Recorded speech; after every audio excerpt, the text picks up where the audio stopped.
দেখো apostrophe S কথা শুনছো না? হ্যাঁ, যেমন লেখা আছে হি ইজ আ স্টুডেন্ট, উচ্চারণটা হচ্ছে হিজ আ স্টুডেন্ট, এটা হিজ টার্ন। তারপরে বাবুস ব্রাদার কেম হিয়ার, তিনটা জায়গায় দেখছো এস আছে কি বলতে না, হি অ্যাপোস্ট্রফি এস, হি একটা এস। তাহলে এই কমা এস এর মানে কি? প্রথম বাক্যে এটা এক ধরনের মানে, দ্বিতীয় ভাগে এক ধরনের মানে, তৃতীয় ভাগে এক ধরনের মানে।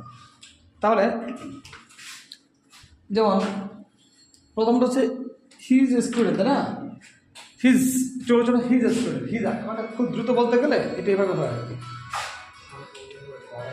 দেখো এই জিনিসটা ছোটোবেলা থেকে কিন্তু আমাদের একটা প্রবলেম আছে, তাই না? কিন্তু খুব সিম্পল।